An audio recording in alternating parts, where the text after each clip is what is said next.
Hello everyone and once again welcome back to the vision care question and answer box. मेरा नाम है Chinmay Sharma, patient relationship executive, and हमारे साथ हैं हम सभी के favourite doctor Shakeel Ahmed, chairman and chief medical director vision care super speciality eye hospital. Sir hello friends, आज हम क्वेश्चनर के फॉर्म में लेकर आए हैं आपके लिए सभी बेसिक क्वेश्चंस के आंसर लेसिक लेजर से रिलेटेड। तो जिनमें वन बाय वन उन क्वेश्चंस को, ये टॉप 10 क्वेश्चंस हैं जो पेशेंट्स की क्वेरीज होती हैं, जो इनके पास रेगुलरली आती रहती हैं। तो ये रेडी हैं उनको क्वेश्चन के फॉर्म में हमारे सामने लाने के लिए, और मैं पूरी तरह रेडी हूँ इनको एक्सप्लेन करने के लिए। आज का हमारा vision care question and answer box के अंदर जो हम लोग टॉपिक लेके आए हैं वो है लेसिक लेज़र। मतलब ये एक ऐसा वर्ड है जिसके बारे में बहुत सारी इन्फॉर्मेशन आपको हर जगह अवेलेबल होगी। जो मेन टॉप क्वेरीज हैं लेसिक लेज़र से रिलेटेड का हो, या कॉन्टूरा विजन से रिलेटेड का हो, स्माइल से रिलेटेड का हो, फेम्टोलेसिक लेज़र से कहो, ICL से कहो, RLE से कहो, या PRK से कहो। ये जितने भी टॉपिक्स हैं इन सब की जो टॉप 10 क्वेरीज हैं वो आज हम आपके सामने लेकर आए हैं, और डिस्क्राइब करने के लिए हमारे साथ डॉक्टर शकील अहमद सर। तो सर स्टार्ट करते हैं। पूरी लिस्ट है हमारे पास टॉप 10 क्वेश्चंस की। तो सर सबसे पहला क्वेश्चन है, लेसिक लेज़र क्या है और लेसिक लेज़र की एज लिमिट कितनी है? दोस्तों, लेसिक लेज़र एक लेज़र सर्जिकल प्रोसीजर है चश्मा हटाने के लिए। इसमें पुतली की शेप में लेज़र के द्वारा शेप उसकी चेंज करके चश्मे का नंबर हटाया जाता है एक्जाइमर लेज़र के द्वारा। इसको कराने की जहाँ तक एज लिमिट की बात है तो इसकी लोअर लिमिट फीमेल्स में 18 साल है और मेल कैंडिडेट्स में 19 साल है। तो मेनली दो क्राइटेरिया हैं जो इसकी लिमिट को डिफ़ाइन करते हैं। पहला एज का है, जो मैंने बताया, लड़कियों में 18 साल और लड़कों में 19 साल। दूसरा क्राइटेरिया स्टेबल रिफ्रैक्शन, यानी कि चश्मे का स्टेबल नंबर। ये 6 महीने का पीरियड है। इस 6 महीने में कोई उसमें चेंज नहीं होना चाहिए। अगर लड़कियों में 18 साल एज कंप्लीट हो चुकी है या लड़कों में 19 साल एज कंप्लीट हो गई है, लेकिन उसके बाद भी उनके चश्मे में कोई वेरिएशन आता है, तो इसमें अगेन फिर 6 महीने के लिए वेट किया जाता है। तो इसलिए दो स्टैंडर्ड क्राइटेरिया हैं इस प्रोसीजर को करने के लिए। पहला एज और दूसरा stable refraction for minimum 6 months.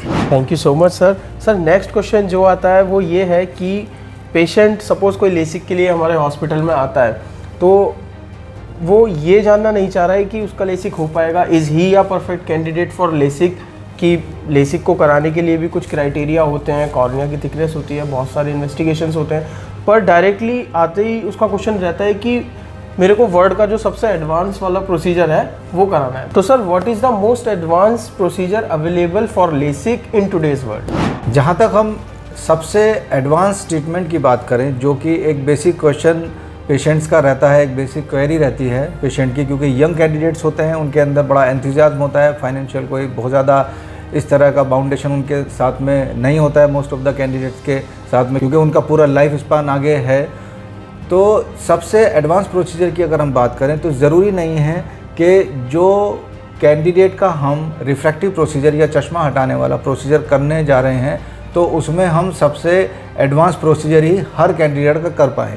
Her procedure की अपनी लिमिटेशंस हैं, उसके क्राइटेरियाज हैं कि किन कैंडिडेट्स के लिए वो मोस्ट सूटेबल रहेंगे। इसलिए हमें पूरा इवेल्युएट करना होता है, जांचों के माध्यम से बहुत सारे टेस्ट करने होते हैं, उसके पेंटाकैम करना होता है, पुतली की थिकनेस, पुतली की सरफेस पूरी एनालाइज करनी होती है। उसी के बाद हम ये डिसाइड करते हैं कि उस कैंडिडेट के लिए कौन सा रिफ्रैक्टिव प्रोसीजर मोस्ट सूटेबल रहेगा, और उसी के लिए उसको एडवाइस करते हैं। तो जहाँ तक मोस्ट एडवांस ट्रीटमेंट या सबसे लेटेस्ट ट्रीटमेंट की बात करें तो customised LASIK treatment is the most advance treatment. इसमें एक कस्टमाइज्ड अप्रोच अडोप्ट की जाती है, जिसमें एक मशीन के द्वारा पुतली की पूरी एनालिसिस की जाती है और उसमें ये देखा जाता है कि इस पेशेंट्स के लिए ये प्रोसीजर सबसे ज़्यादा सूटेबल रहेगा। तो दैट इज़ कस्टमाइज्ड अप्रोच। तो customised aspheric LASIK laser is the most advance treatment, और ये कंपनी टू कंपनी वेरी करता है। जो मल्टीनेशनल कंपनीज़ ने लेज़र मशीन लॉन्च की हुई हैं तो उन्होंने अपने अपने कंपनी के हिसाब से उनके नाम पेटेंट किए हुए हैं। तो ये थोड़ा सा एक फॉल्स परसेप्शन कभी पेशेंट की तरफ से रहता है कि वो उन टर्मिनोलॉजी को एक प्रोसीजर का नाम दे देते हैं। तो that is basically customised approach जो कि कई मशीनों में अवेलेबल है world wide. Sir next question की तरफ चलते हैं कि अगर एक हम बात करें तो लेसिक लेज़र आई सर्जरी की इंडिया के अंदर क्या कॉस्ट आ जाती होगी? ये एक सर्विस चार्ज है, तो service charge centre to centre, person to person बहुत ज़्यादा वेरी करते हैं। अगर हम रेट की बात करें, जो एवरेज रेट हैं मोस्ट ऑफ द प्लेसेस पर, ये स्टैंडर्ड लेसिक लेज़र के 45,000 से स्टार्ट होकर के, और कस्टमाइज अप्रोच जो मैंने बताया लेटेस्ट या एडवांस ट्रीटमेंट है कस्टमाइज लेसिक लेज़र, उसका 90-95,000 तक हम लोग चार्ज करते हैं। Thank you so much sir इस क्वेश्चन का आंसर करने के लिए। नेक्स्ट क्वेश्चन की तरफ मूव ऑन करते हैं। जो नेक्स्ट क्वेश्चन आता है सर, वो क्वेश्चन बहुत इंपॉर्टेंट है। मतलब me as a refractive counsellor उसको हर दूसरे पेशेंट से फेस करता हूँ। वो क्वेश्चन ये आता है कि व्हाट इज़ कॉन्टूरा विज़न, हमें तो कॉन्टूरा कराना है, या कॉन्टूरा बेटर है स्माइल से या ICL से। तो ये चीज़ वो मतलब ये परसेप्शन वो घर से ही लेके आया है कि मेरे को यही कराना है और ये स्माइल से भी बेटर है, ये ICL से भी बेटर है, इवन दो मतलब ये सारे एक अलग प्रोसीजर। ये बहुत ही इम्पोर्टेंट क्वेश्चन है और आज के टाइम में ये बहुत ज़्यादा इस वर्ड को हाईलाइट किया जा रहा है।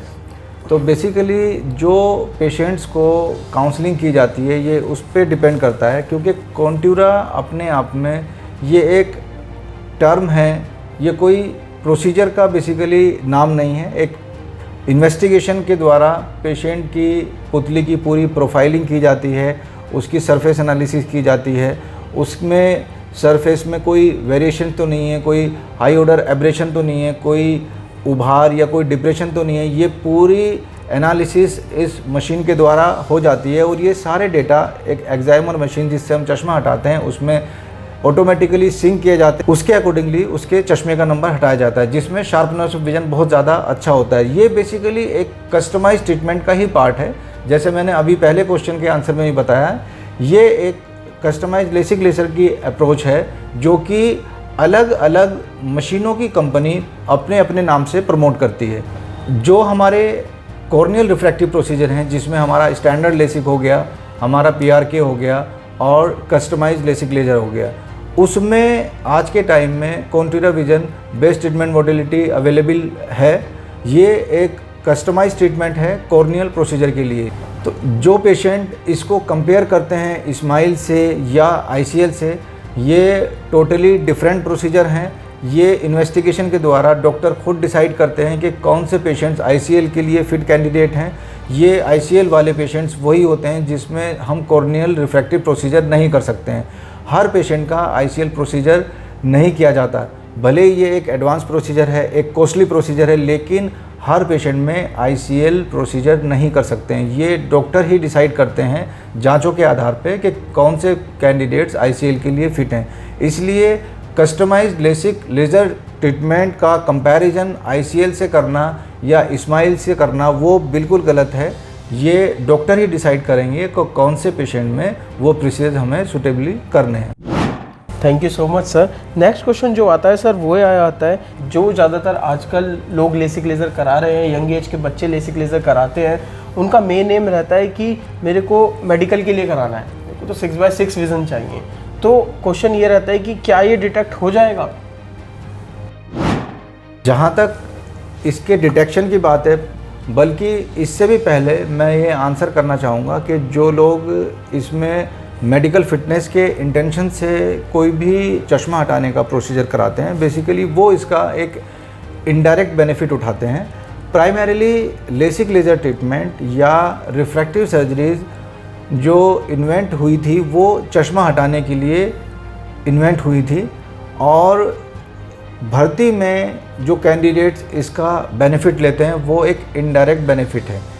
इसका कोई भी इन्वेंशन इस इंटेंशन से नहीं किया गया टेक्निक का कि हमें उन कैंडिडेट को भर्ती के लिए फ़िट कराना है या उनको 6/6 विज़न के लिए फ़िट कराना है। सभी रिफ्रैक्टिव प्रोसीजर का primary aim just to get rid of glasses, चश्मे से छुटकारा पाना है, उसकी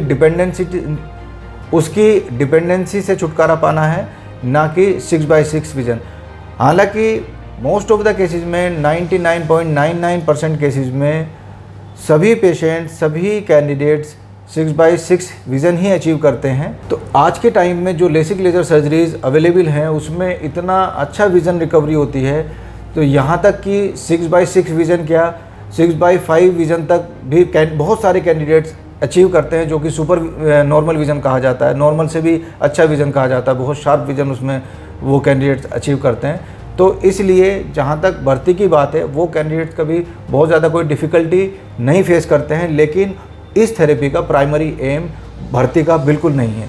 जो रिफ्रैक्टिव सर्जरीज़ का लेसिक लेज़र यानी कॉर्नियल प्रोसीजर वाला पार्ट है, उसको डिटेक्ट कर पाना नेकेड आई से या टॉर्च लाइट एग्जामिनेशन में से बहुत डिफ़िकल्ट होता है। आज के टाइम में फ्लैप मेकिंग भी इतनी रिफ़ाइन हो गई है, वो लेज़र के द्वारा ही बनाया जाता है। इसलिए मोस्ट ऑफ द केसेस में ये आइडेंटिफाई कर पाना बहुत ज़्यादा मुश्किल है कि कैंडिडेट का कोई प्रोसीजर या कोई सर्जरी हुई है। जहाँ तक ICL की बात है, ICL को बहुत आसानी से पहचाना जा सकता है, क्योंकि इसमें आँख के अंदर एक लेंस डाला जाता है। Thank you so much sir. So sir next question जो है वो ये है कि what is the difference between LASIK and PRK, and मैं ये कैसे चेक करूँगा कि मेरे लिए कौन सा लेज़र प्रोसीजर सूटेबल है।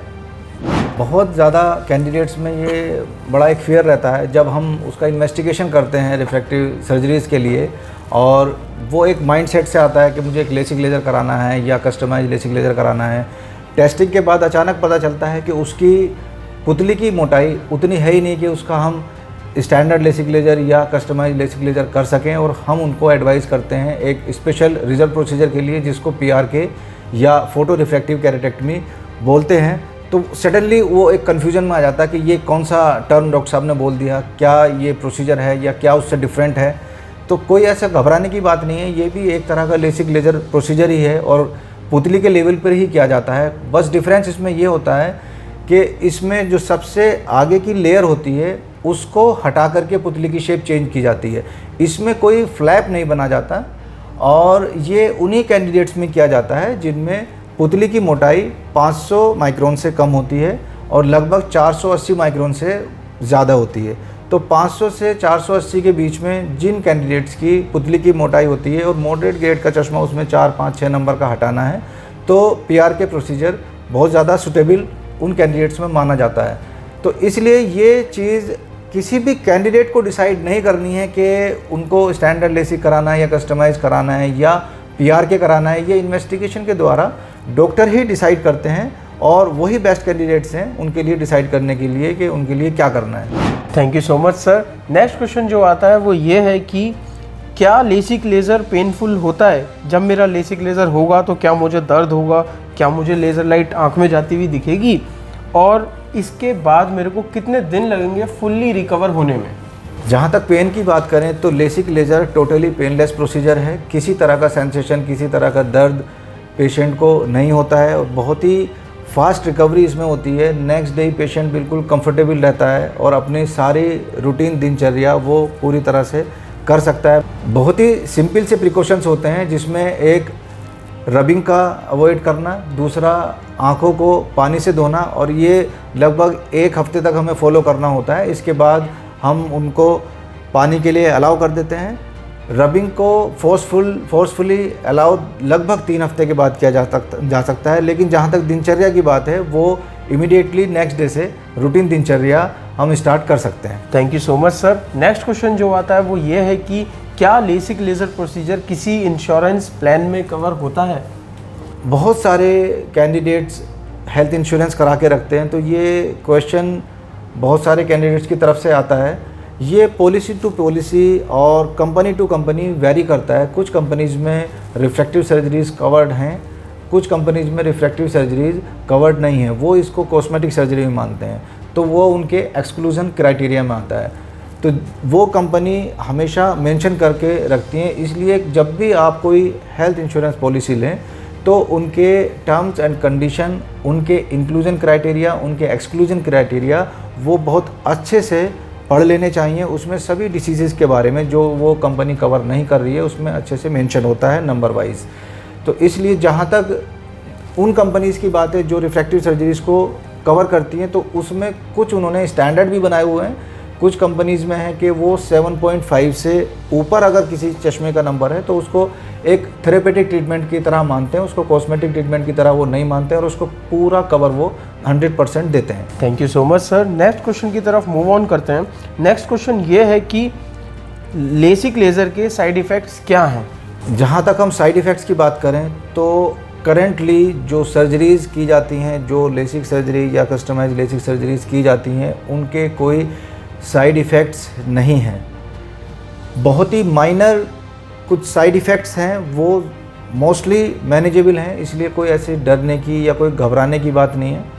बहुत ही माइनर से ऐसे साइड इफ़ेक्ट्स होते हैं, बहुत ही एक्सेप्शनल केसेस में वो नोटिस होते हैं और वो इमीडिएटली उनको रिकवर वो कर जाते हैं और उनको बहुत अच्छे से ट्रीटमेंट के द्वारा टैकल किया जा सकता है। कुछ दिन तक कुछ कैंडिडेट्स हल्का सा ड्राइनेस फील करते हैं, तो सभी पेशेंट्स में जिनमें हम लेसिक लेज़र करते हैं तो लुब्रिकेटिंग ड्रॉप्स दी जाती हैं, वो रेगुलरली उनको डालते रहते हैं और कभी उनको ड्राइनेस की ऐसी फीलिंग आती नहीं है। तो 3-4 महीने के बाद उन ड्रॉप्स को भी बंद कर सकते हैं और सभी एक अपनी रूटीन दिनचर्या जी सकते हैं। Thank you so much sir. Next in the last question जो आता है वो ये है कि क्या हमने एक बार लेसिक कराया तो वो हमेशा के लिए हमारा काम करेगा, और अगर हमें आगे चल के कभी फ्यूचर में दोबारा चश्मे का नंबर आता है तो क्या पॉसिबल है कि हम इसका रीट्रीटमेंट करा लें और दोबारा से लेसिक करा लें? काफ़ी कैंडिडेट्स के दिमाग में ये क्वेश्चन रहता है, वो हमसे इस क्वेश्चन के बारे में अक्सर क्वेरीज करते हैं। तो मैं क्लियरली बता देता हूँ, जहाँ तक लेसिक लेज़र या कस्टमाइज लेसिक लेज़र ट्रीटमेंट की बात है, ये बहुत ही प्रिसाइज प्रोसीजर है, बहुत ही एक्यूरेट प्रोसीजर है। एक बार करने के बाद लाइफ लॉन्ग ये चश्मे का नंबर हट जाता है, ये लाइफ लॉन्ग आपका काम करेगा। कभी ऐसा नहीं होता है कि किसी ने 20 साल की एज में चश्मे का नंबर दूर का हटवाया और वो 30 ईयर्स में वो दोबारा से आ गया।